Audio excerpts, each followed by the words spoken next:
नमस्कार, मी नितीन सरसाट.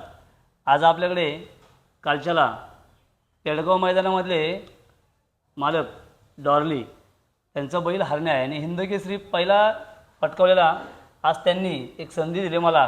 त्यांच्या दादांना मी 4 वेळा बोललो, 1-2-3 वेळा आम्ही भेट झाली, कायम भेट व्हायची माझी दादांची. दादांना मी बोललो कारखान्यावरती कधी ना कधी एक दिवस भेट द्या, पण देवाची इच्छा होती. तर दादांनी मला सकाळी फोन करून सांगितलं, नितीन दादा तुमच्याकडे येतो आहे आज हरण्याला घेऊन. तर हरण्याने आज कारखान्याची भेट दिली, दादांनी पण भेट दिली. त्यांचे खूप खूप धन्यवाद. त्यांचं प्रेम असंच असावं माझ्यावरती नेहमी.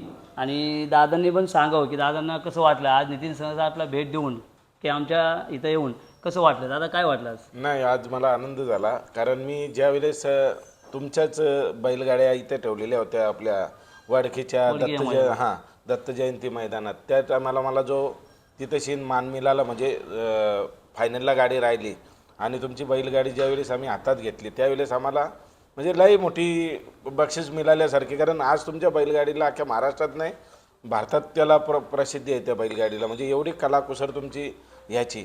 तर त्यावेळेस पण तुम्ही सांगितलं होतं की एक दिवस दादा आता कारखान्यावरती या. आणि मागच्या वेळेला भोरच्या मैदानात पण आपली मुलाखत झाली, तेव्हा पण तुम्ही सांगितलं. पण कुठेशी तरी आज मला मुंबईचा प्रवास होता आणि मग असा पण विचार केला की आज बोलू नितीनदादा फोन करू आणि आपण सनस कारखान्यावर, म्हणजे आज मानाचा गुलाल घेऊन आपण तिथेशीन जाऊ का कुठेशीन तरी.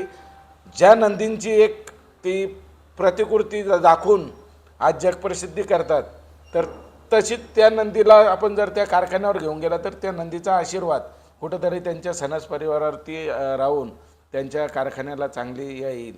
तर ह्या पेडगाव मैदानाचा हिंदकेसरीचा गुलाल घेऊन मी आज त्यांच्या कारखान्यात आलो आणि जो आज मला मान सन्मान दिला तर ते मी आयुष्यात कधीच विसरू शकत नाही आणि त्यांच्या धंद्याला माझ्याकडनं भरभराटी राहील. आज हिंदकेसरी डॉली यांचा हे हरण्या आज आपल्या इथं आल्या, देवाच्या रूपेनेच आल्या मी समजेल. नंदी हा एक शंकरचा एक अवतार आहे आणि ते आमच्या कारखान्यावरती आले, त्यांनी आम्हाला खूप प्रेम दिलं. धन्यवाद. नितीन सरसाट.